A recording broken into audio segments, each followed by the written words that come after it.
Pues bueno, parece que ya estamos streaming, efectivamente.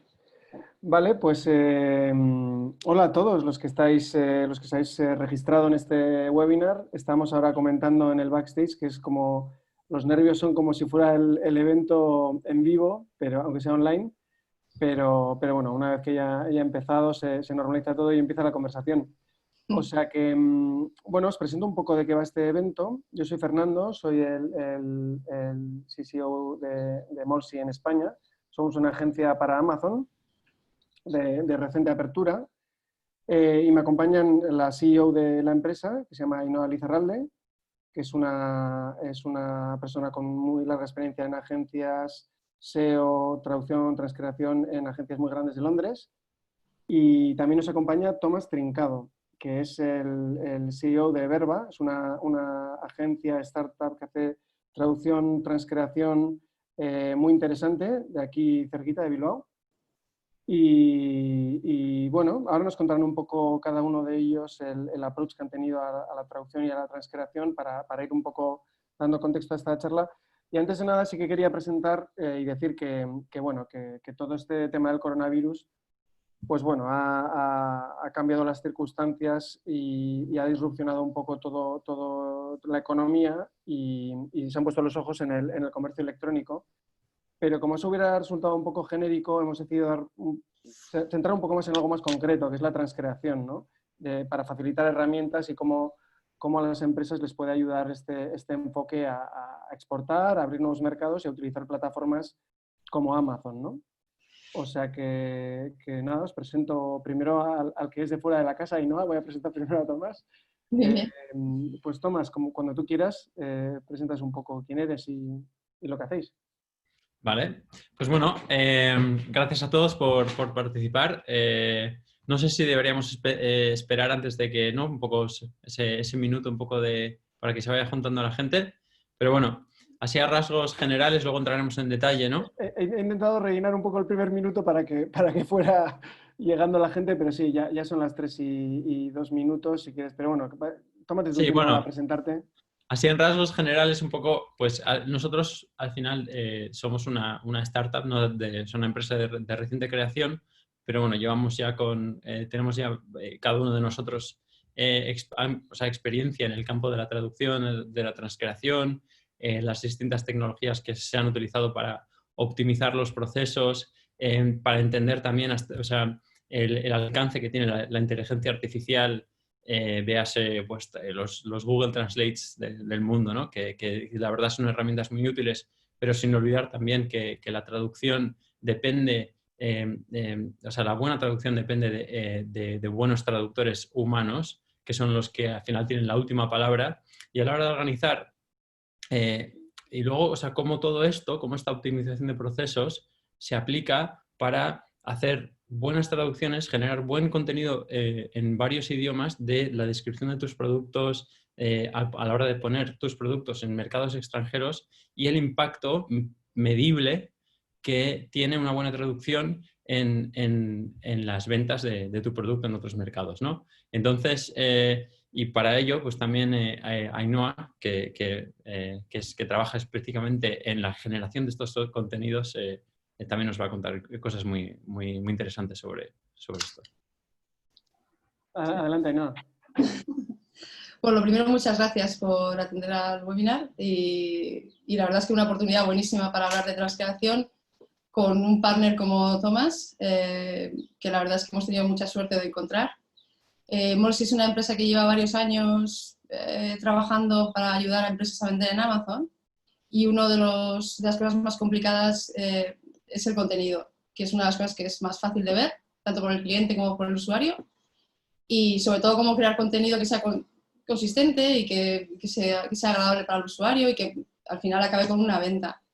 Al venir aquí empezamos a trabajar con Thomas y la verdad es que es un placer encontrar gente que sepa de transcreación. Hablaremos un poquito más adelante. No es algo que es ni mejor ni peor que la traducción, sino que es un sistema diferente aplicado al contenido que queremos localizar. Sí, si queréis que comparta ahora esos visuales y vamos por el visual para explicar un poco. Empezaremos contigo, Tomás, eso que tenemos, Vale. y luego ya se introduce un poco la conversación, ¿vale? Vale, perfecto. Dame un segundito que comparta Claro. la pantalla. Compartir. Un segundito. Estamos aquí. Vale, pues transcreación.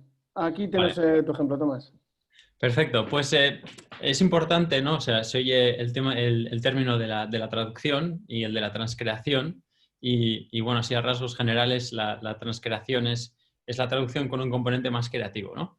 Entonces, si con la traducción lo que estamos intentando es de la manera más fiel representar lo que se está diciendo en un idioma y trasladar ese significado de la manera más fiel posible al idioma destino, con la transcreación estamos también añadiendo nuevas capas que permiten cambiar el contenido con un approach más creativo para que se adapte mejor al contexto, pues, ya sea cultural o circunstancial, desde el cual parte el contenido original, ¿no?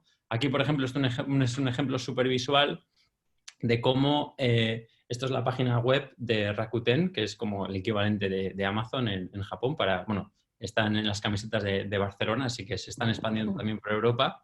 Y esta es originalmente como es la página web en Japón a día de hoy. O sea, hoy mismo esta es, ¿no? Y si pasamos a la siguiente slide, vemos que aquí o sea, desde el punto de vista occidental de cómo el usuario ve o consume contenidos online, vemos que las audiencias occidentales, pues en este caso en castellano para España, necesitan menos información, son más visuales, necesitan tener que la experiencia en ese sentido sea más dirigida, así como igual el consumidor japonés necesita tener muchos mensajes que aseguran que algo, ¿no? que tiene muchísimas opciones para comprar una cantidad muy grande de productos. Aquí se intenta guiar la experiencia con el foco en unos pocos productos y como consecuencia no solo has traducido a la página web, sino que has creado una página web a partir de la original en un idioma distinto, y en eso consiste la transcreación.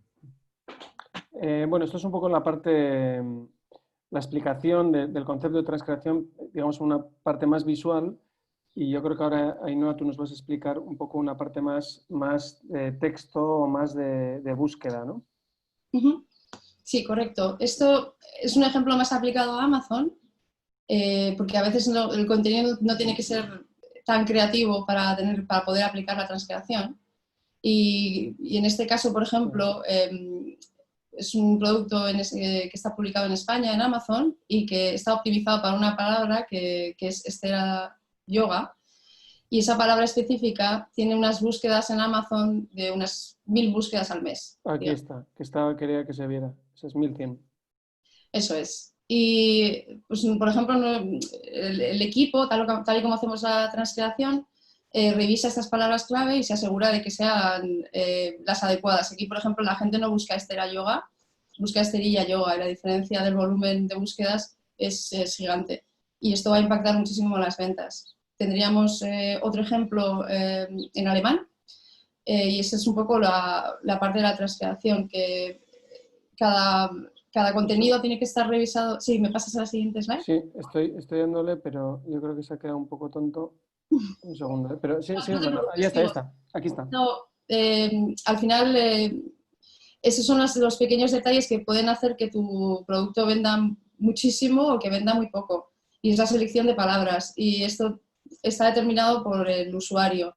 En cada país el usuario busca de una manera diferente, y al tener especialistas no solamente en lenguaje o en idioma, pero también en marketing y en posicionamiento en Amazon, estos especialistas pueden añadir este extra valor para que el cliente pueda obtener todo el tráfico potencial.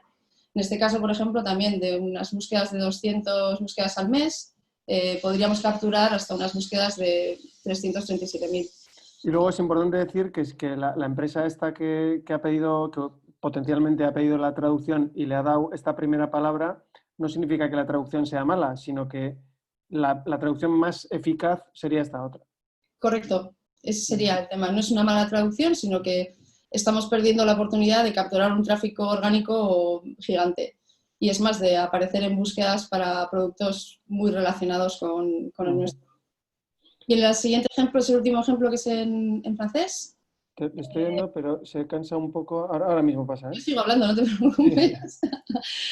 Que sería en francés y sería muy similar, que la traducción puede ser correcta, pero muchas veces para aparecer en primeros resultados es muy importante dar en el clavo con las palabras con las que puedes competir, las palabras que son más relevantes para tu producto.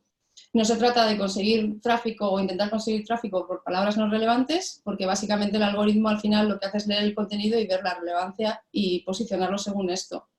En este caso, lo mismo, son dos términos que se pueden utilizar. El término en el que sugerimos que se optimice el contenido tiene muchísimas más búsquedas, tendría 25.000 búsquedas mensuales. Pues muy bien. Pues nada, después de esta explicación, que yo creo que es muy, muy ilustrativa de qué es lo que estamos hablando para la gente que se haya apuntado, pues si queréis empezamos ya una conversación ya de temas más concretos y por cogerlo en un punto que antes has comentado, que yo creo que es interesante que la gente entienda, el tema de la inteligencia artificial que comentabas antes, Tomás, de el Google Translate y cómo funciona un poco la industria esta de la traducción o la transcreación, y luego la parte esta de Amazon, que como decías, Amazon está desarrollando su propio motor de traducción, ¿no? Claro. Sí, eso hay que tener en cuenta porque, o sea, obviamente es cierto que cuando has llegado a un punto donde te has dado cuenta de que tus contenidos tienen el valor suficiente como para que efectivamente los traduzcan o sea, seres humanos, ¿no? Para que tengan esa calidad y que hayan sido traducidos y tratados con ese cuidado.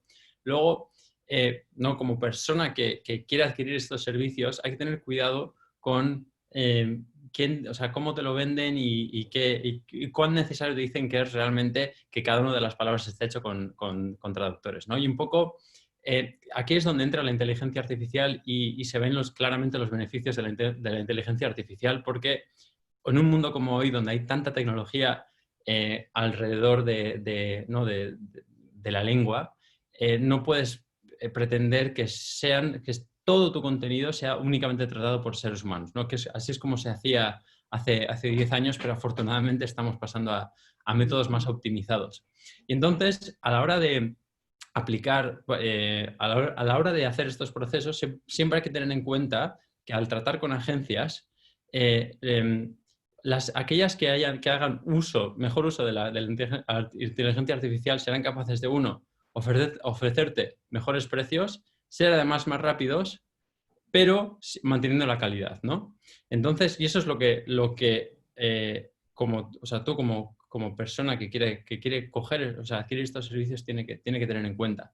Entonces, ¿cómo ayuda la inteligencia artificial, ¿no? O sea, al final, la inteligencia artificial ayuda a, uno, al traductor, a medida que va generando, que va traduciendo los contenidos y revisándolos a menudo, son sugerencias. Por ejemplo, Amazon Web Services, que es todo un poco la nube de datos que tiene Amazon de fondo, tiene un servicio de traducción, ha cogido todos los contenidos que tiene, que son millones que tiene en la web, y los ha comparado, y un poco como lo que ha hecho Google Translate, los ha puesto en común para machear lo que es en castellano con lo que es en inglés, etcétera, ¿no? Entonces, esto es un servicio que ha sacado Amazon hace poco, que no está disponible a todo el público, como por ejemplo lo puede estar Google Translate, pero que poco a poco están integrando distintos servicios y entre ellos los de traducción también, en sus propias metodologías de trabajo, ¿no? Esto da resultados muchísimo mejores y permite que la carga de trabajo para los traductores sea menor, por lo tanto, sea más económica la traducción, ¿no? Entonces, esto es una de las cosas que hay que tener en cuenta a la hora de traducir. Eso es. Sí, yo te pediría, Ainhoa, que comentaras un poco el tema desde el punto de vista comercial, la gente que quiere vender. Al final estamos hablando de empresas que dicen, ¿esto cómo me sirve, no? ¿Por qué es importante para las empresas esto?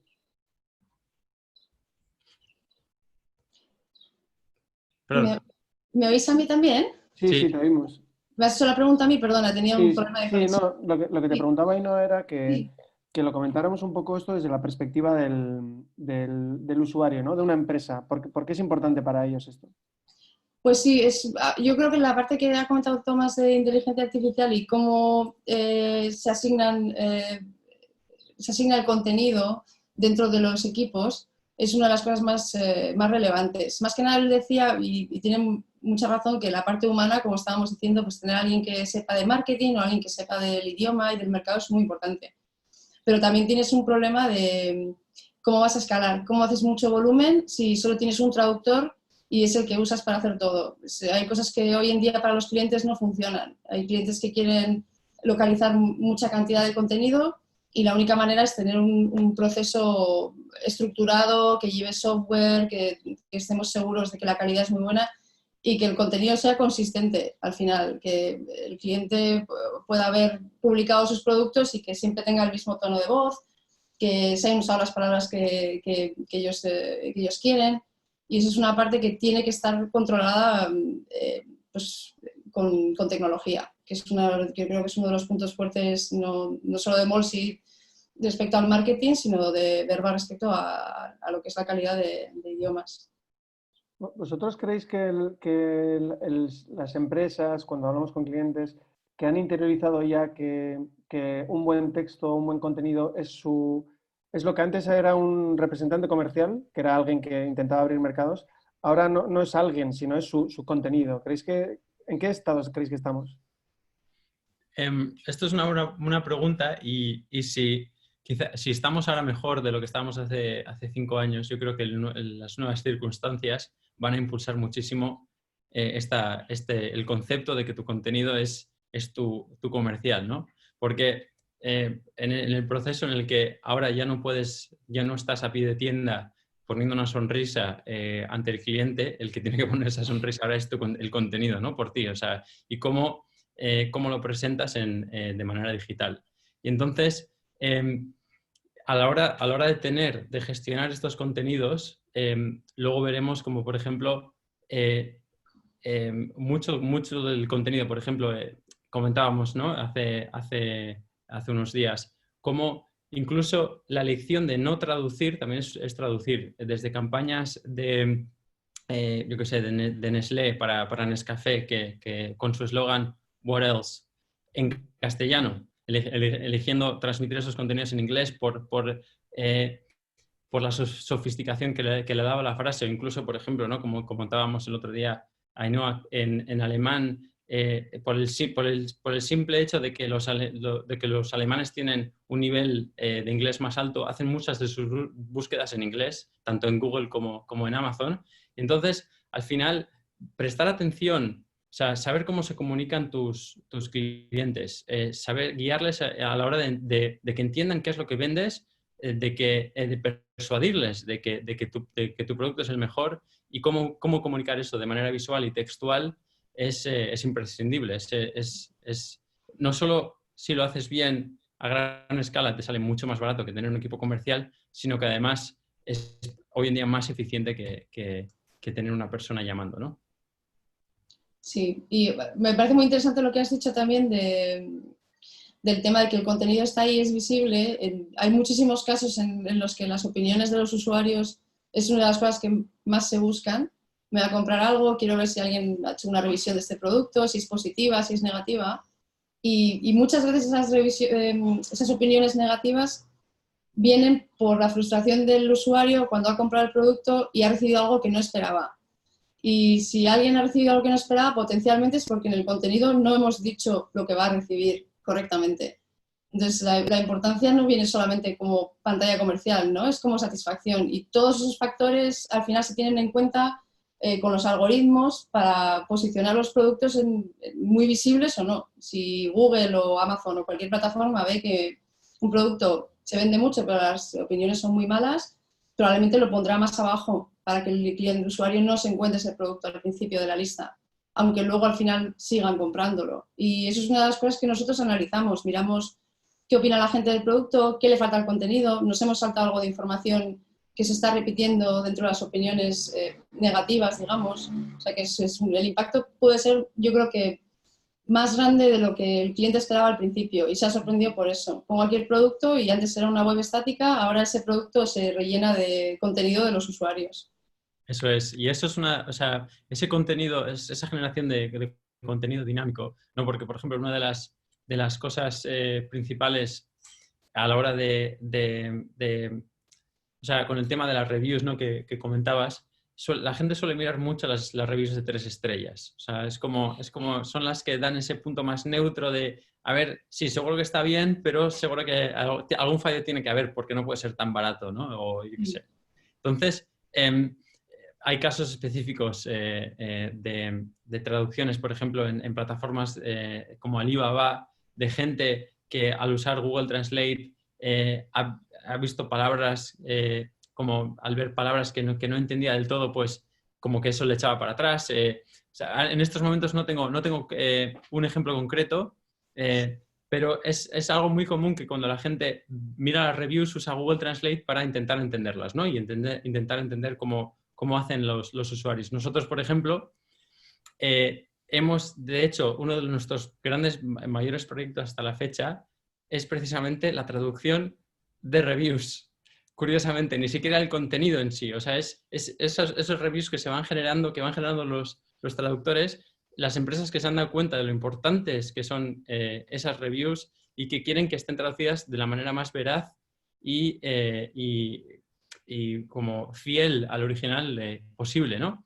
Y entonces, ese contenido dinámico que es difícil de gestionar. O sea, esto no es una vez al mes se lo mando a mi agente de traducción para que me lo mire. No, no. O sea, esto tiene que ser automático y a medida que se van generando nuevas... O sea, una semana te lo cambia todo, ¿no? O sea, al final en tu posicionamiento. Entonces, no solo es gestionar el volumen, sino los nuevos contenidos que van entrando y la rapidez en los que se van traduciendo también. Y eso sin tecnología es imposible de hacer.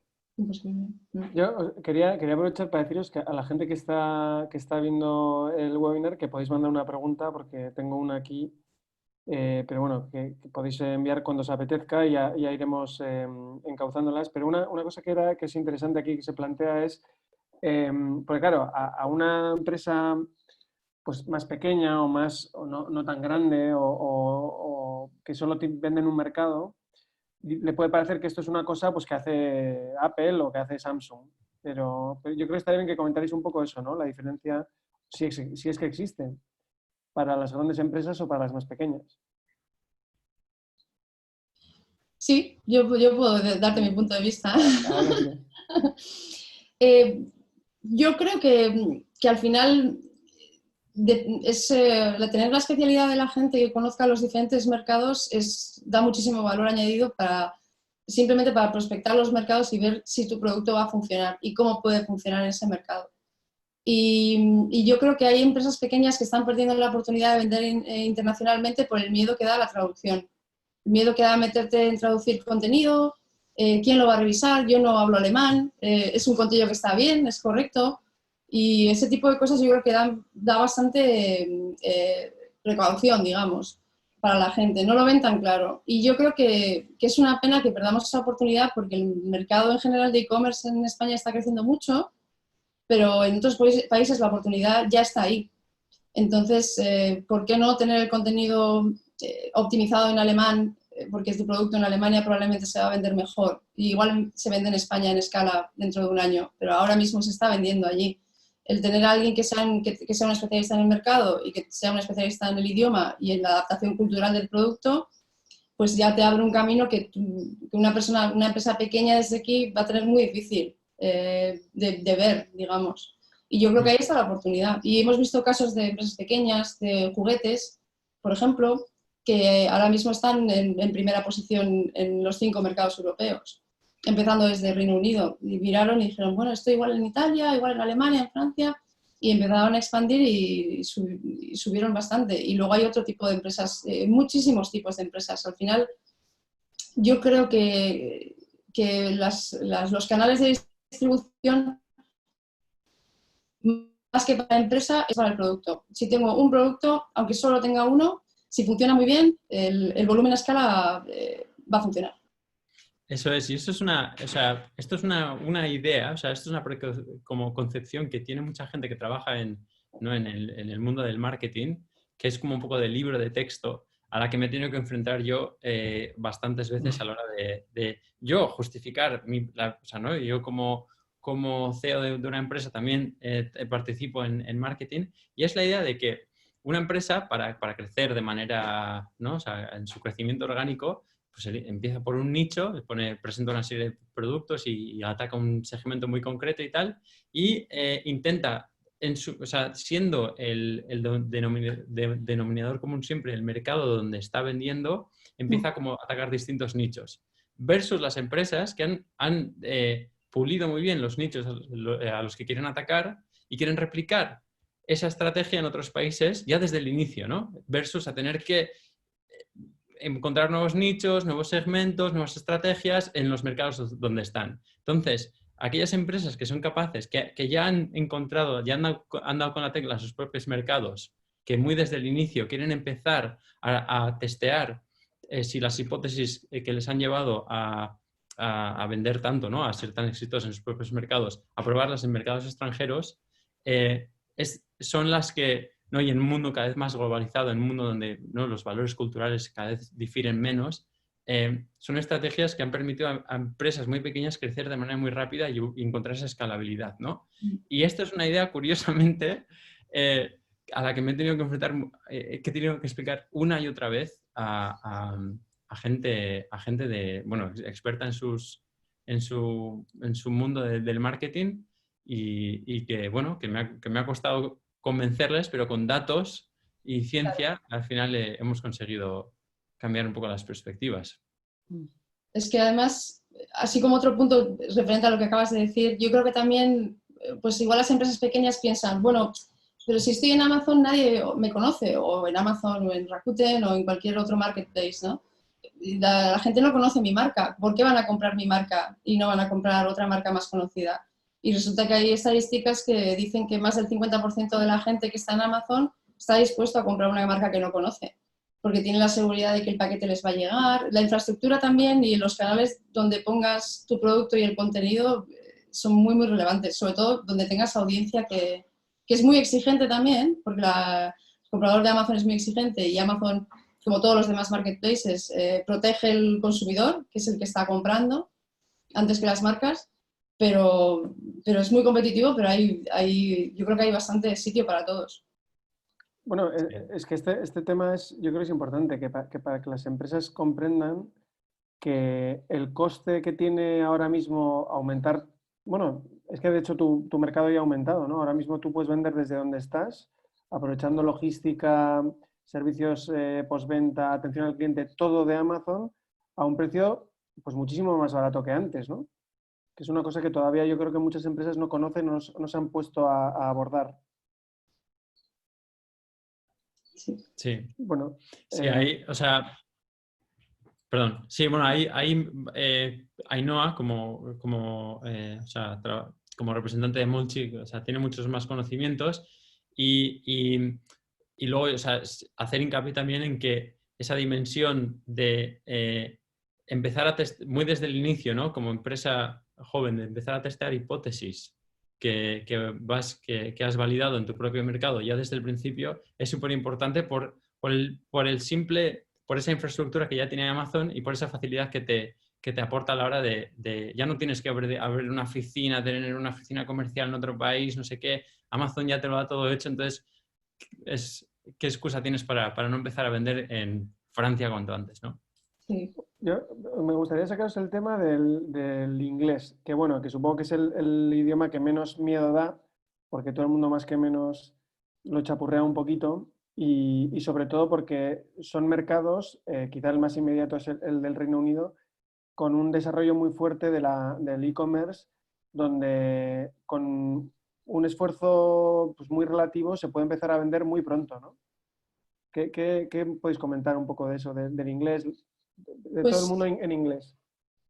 Bueno, yo creo que hay dos aspectos aquí. Uno es que, por ejemplo, en Reino Unido van por delante en el tema de lo que es el comportamiento del consumidor, cómo están ya comprando online, etc.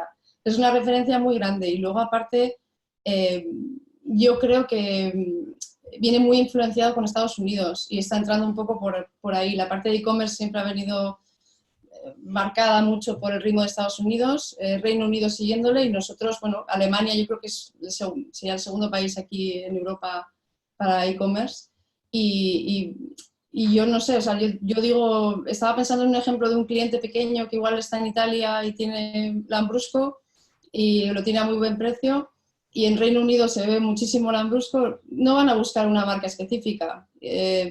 Probablemente en los marketplaces esa sería la diferencia, ¿no?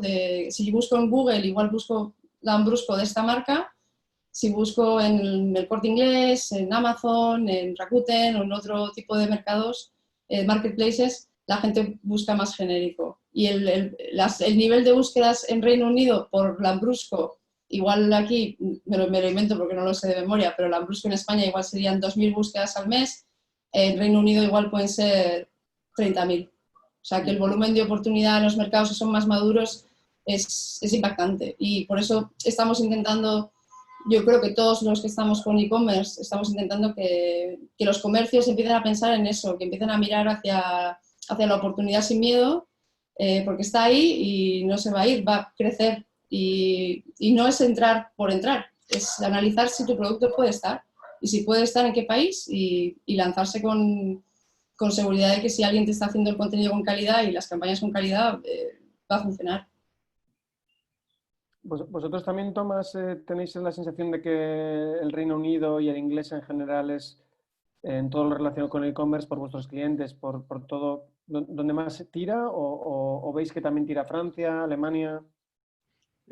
O sea, el Reino Unido sí, o sea, como decía, no solo es mi perspectiva personal, ¿no? O sea, y una sensación, o sea, está perfectamente corroborado y no solo en empresas que venden sus productos en Amazon, sino todo tipo de e-commerce, o sea, quiero decir, creo que no, o sea, creo que no queda ni un solo restaurante en Londres donde no puedas hacer una reserva online con una app, ¿sabes? Mientras que aquí todavía tienes que dar un telefonazo y a ver si te cogen.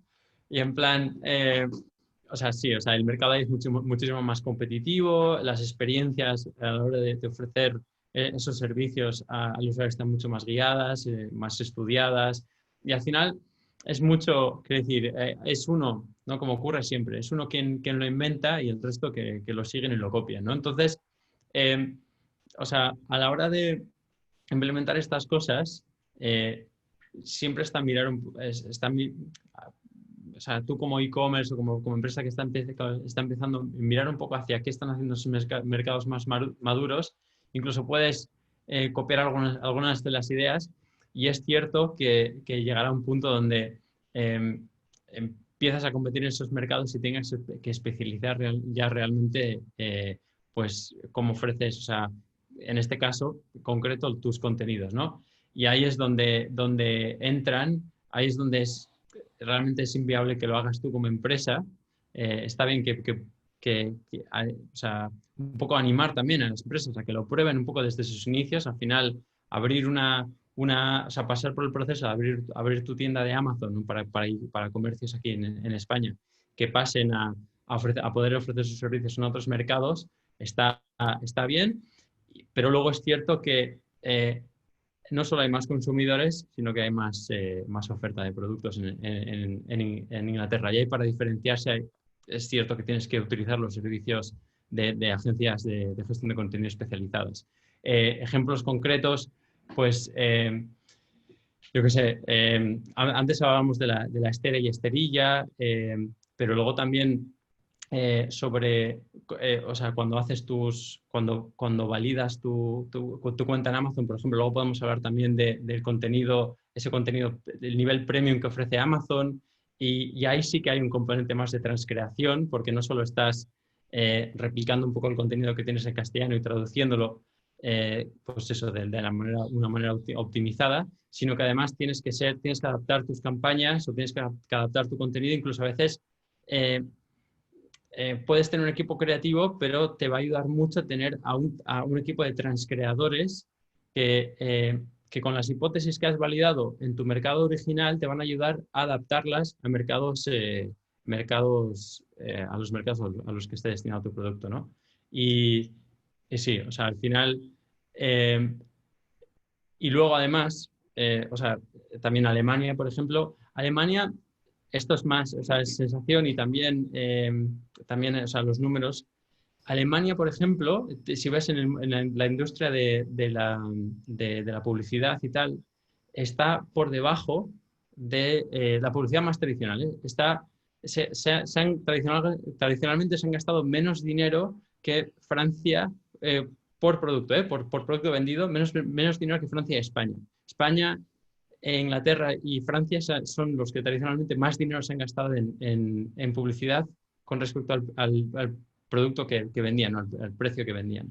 Así como Alemania pasó de pues eso, no tener una publicidad muy cara, pero a poner de repente todo, o sea, triunfó muchísimo todo Amazon y Amazon se volvió en poquísimos años un monstruo y ya les ha vuelto uno de los mercados más competitivos en la parte de contenidos digitales, ¿no? Entonces o sea, ha habido tendencias muy impredecibles, pero es decir, esto puede cambiar. Mañana de repente España se da cuenta y puede volverse el mercado más competitivo, quién sabe. Sí, yo esto le quería preguntar a Ainhoa también para que explique a todo el mundo, porque ya lo sabe muy bien, cómo funciona el negocio de Amazon, de publicidad en Amazon. O sea, cómo gana dinero Amazon con las empresas y las empresas dónde tienen que invertir para promocionar sus productos. ¿Cómo funciona? Bueno, yo pienso que yo creo que es un poco relativo con lo que decía Thomas. Hay diferente tipo de contenido en Amazon.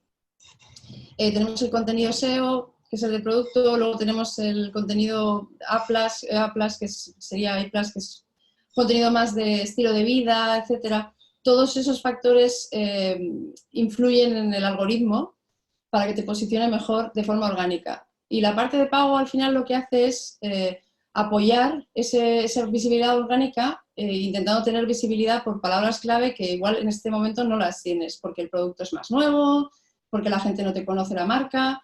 Entonces, yo creo que decir que Amazon gana dinero en las campañas de pago, sí gana dinero, pero Amazon, por mucho que pagues por una palabra clave, no te va a posicionar en primeros resultados si tu producto no es relevante, no lo has vendido antes, no tienes muchísimas opiniones de usuarios que son positivas, no has entregado a tiempo. Tiene muchísimos factores que influyen. Entonces yo diría que Amazon lo que pone es una especie de, como si fuera un supermercado grande vacío, donde tú puedes llegar, poner tus 4 paredes y tu tienda y empezar a vender. Y dices, bueno, pues quiero coger un poquito más de espacio, pues pagas al supermercado un poco más de espacio, tal. Es como una especie de negociación de escaparate, digamos, ¿no? Pero al final lo que me parece muy interesante que ha pasado ahora con el COVID es que Amazon lo que protege es al usuario. Ha habido muchísimos vendedores en Amazon y ha pasado en otros marketplaces también, como AliExpress. Había vendedores que han empezado a subir los precios de productos esenciales, como mascarillas, como productos que eran muy necesarios en momentos bastante desesperados. Y yo creo que Amazon, como otros marketplaces, han reaccionado muy bien protegiendo al usuario y eliminando esa gente que estaba apostando por palabras clave que igual no eran relevantes, subiendo el precio del producto. Es un algoritmo muy complicado que identifica todo y que al final lo que quiere es que haya una venta. Y sí que Amazon, como otros marketplaces, al final se lleva dinero, pero es lo mismo que alquilar un local. Al final la gente tendría que pensarlo así. Y yo quiero alquilar un local en Alemania, Amazon me lo ha alquilado, me ha puesto un escaparate y tiene una persona ahí, un comercial, que está hablando con el usuario si quiere devolver el producto, que se asegura de que llegue el producto tal. Entonces sí hay que pagar por un servicio. Pero yo creo que al final la combinación del contenido orgánico y de pago es lo que te da visibilidad, pero con relevancia y con cabeza. Pues yo luego al final pensaba dejaros espacio para que vosotros digáis si queréis algún tema que se ha quedado en el tintero que os apetece comentar, pero sí que me apetecía un poco introducir para la gente que luego vea el vídeo o la gente que está viéndolo ahora, ¿a qué tipo de empresas le merece la pena? O sea, ¿quién debería tomarse esto en serio? Si tú eres una empresa de Oñati, que vende electrodomésticos, ¿esto te interesa? Si vendes chorizos y eres de Albacete, ¿te interesa? ¿Quién sí tiene que tomárselo más en serio? También como amenaza, porque como decía Tomás, igual que tú puedes ir al Reino Unido a vender, pueden venir del Reino Unido a vender aquí y quitarte mercado, ¿no? No sé, yo que te doy mi respuesta rápida, que estoy hablando un montón. Yo creo que No. hay que hacer un análisis, que es lo mismo que hay que hacer para casi todo plan que puedas tener en mente, ¿no? Yo creo que la venta internacional y el crear contenido internacional y tener presencia internacional es una oportunidad para todos. Y si tu producto no es el producto y no está funcionando muy bien aquí, pues probablemente tampoco va a ser excesivo las ventas en otros países, ¿entiendes? Entonces yo creo que es un poco de adaptación. Yo creo que, además aquí en el País Vasco, yo no he estado viviendo en los últimos años, pero yo sé que normalmente hay gente que ha vendido muchísimo sin tener ni siquiera una web y que luego han querido traducir la web con una calidad muy baja y decir, ya la tengo en alemán y ¿por qué no vendo en Alemania?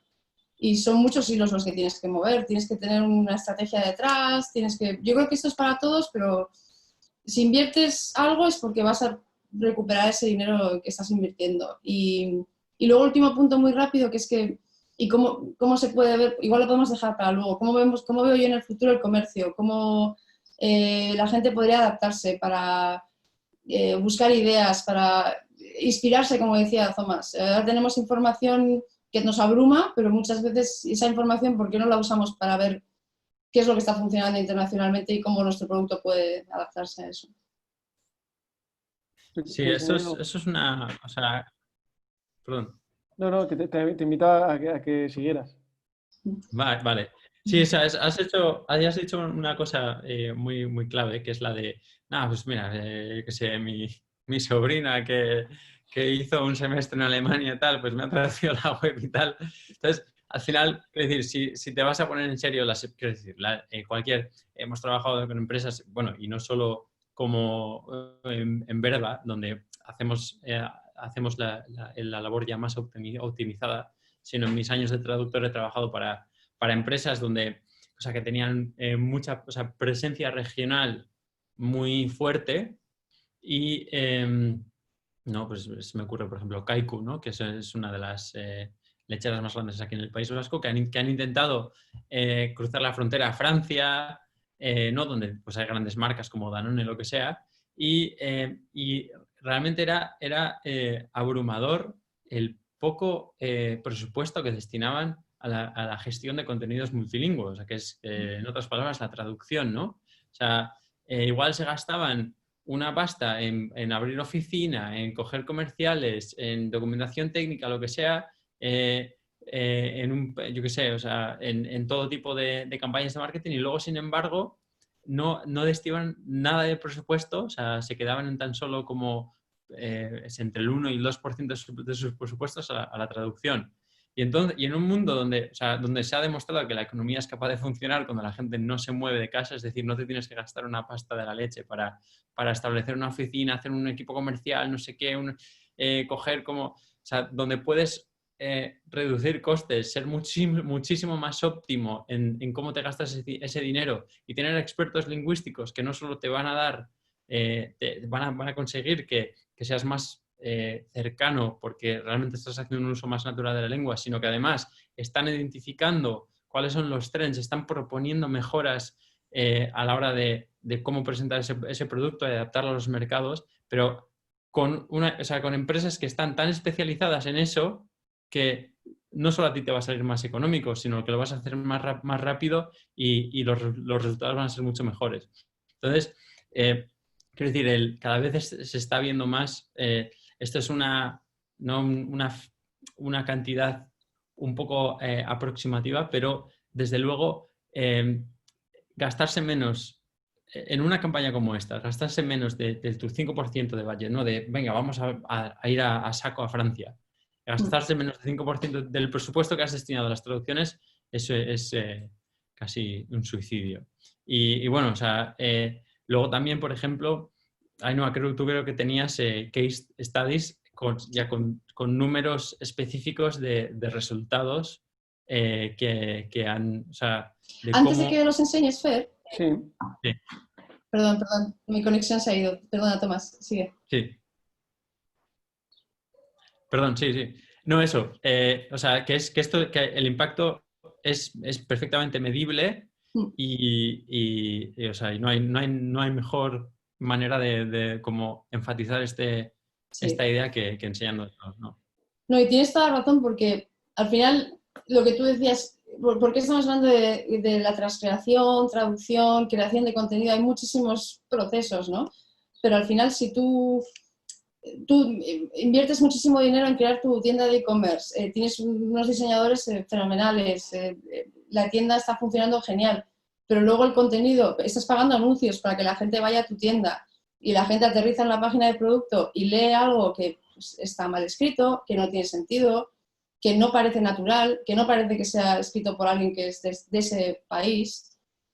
La sensación, la conversión de venta va a bajar muchísimo. Toda esa inversión que has hecho en tecnología, en diseño, en que quede bonito, si luego el usuario no lee lo que quiere leer, no tiene una sensación de contenido natural, de que está adaptado, que lo entiende, que es claro y que es exactamente lo que quería buscar, toda esa inversión en anuncios al final es para nada.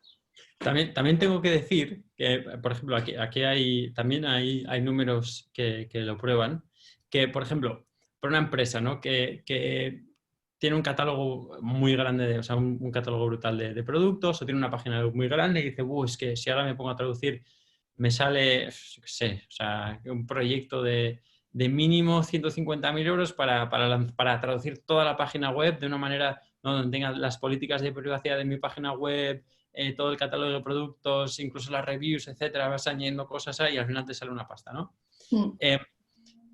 También decir que hay, o sea, estudios comprobados en los cuales si tu página web está un poco en español, ¿no? O sea, las primeras las primeras imágenes y luego un poco 3 de los puntos. Y luego, pues lo que es un poco más secundario y algún que otro aviso, incluso las reviews, siguen estando en inglés. Eso tiene ratos de conversión ya bastante más altos que si lo hubieras dejado todo en inglés. Así que tampoco se trata de que o todo o nada. No es que tengas que tener toda tu página web absolutamente y todo tu contenido absolutamente únicamente en castellano, o sea, en inglés o el idioma al que lo quieras traducir, sino que puedes identificar cuáles son las partes, ¿no? O sea, después de haber hecho un estudio de tu página web y saber qué es lo que convierte y cuál es el contenido que más atrae a los clientes, empezar por eso, empezar a testear y luego ya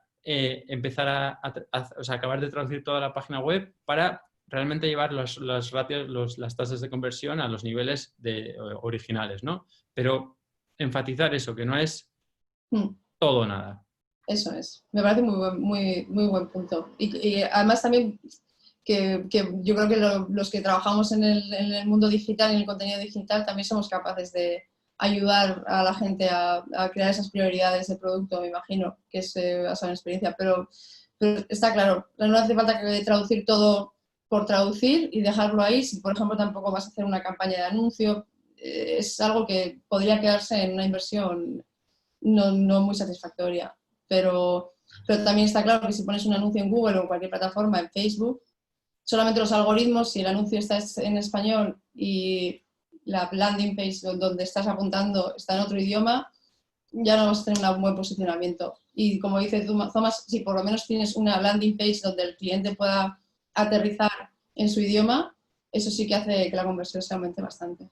Efectivamente. Y luego, o sea, y aunque también siga habiendo un poco de contenido en inglés y tal, luego es cierto que hay que optimizar todo esto, pero a la hora de empezar a probar hipótesis, ¿no? O sea, es un poco, siempre está el 80-20, ¿no? Ese 80% que conviertes con 20% del esfuerzo y ese 20% restante que te cuesta el 80% del esfuerzo. Es mejor empezar pequeño, empezar a coger los leads que son más fáciles de captar y empezar pero prestar atención al menos al contenido que vas a traducir, al menos darle cariño y prestarle atención porque es lo que va a determinar que esas personas conviertan. Pues yo creo que tampoco voy a sacar más temas. Yo creo que si no se nos va a ir muy largo. Si queréis cerrar con algún tema en concreto, ambos, lo cerramos y ya está. A mí me da pena no enseñar las diapositivas de los... Adelante, adelante. Porque Un segundito. sí, lo que estábamos comentando Tomás y yo en otras reuniones es que al final el contenido digital se puede medir el resultado. Puedes medir si ha funcionado un cambio, puedes medir si la optimización te está incluyendo más ventas. Aquí. Y me parece algo muy interesante. Y luego también, pues, cómo se adapta ese contenido a diferentes mercados. Sí, deja yo creo que con el de ese salía fenomenal. Ese es un caso que está muy ligado a lo que decíamos. Es una empresa pequeña, pero que es muy líder en fabricar juguetes. Juguetes, la verdad es que es un producto que pensábamos que iba a ir muy bien en Amazon. Y antes de estar con nosotros, pues tenían un mercado solamente gestionado, un mercado Reino Unido, un mercado pequeño, y bueno, iban vendiendo y estaban contentos. Yo lo que estaba diciendo es que el potencial de internacionalizar, el potencial de crear contenido adaptado a los mercados y de ponerte ahí y probar, pues puede llevarte a un caso de estudio como este, que dices, bueno, nos pusimos en todos los mercados europeos de Amazon y las ventas se incrementaron en un 900% y manteniendo el número uno como bestseller en varios mercados. Y esto fue por un esfuerzo no solamente de invertir en campañas de pago, esto fue un esfuerzo de crear el contenido, hacer una tienda que tenga la marca, que poco...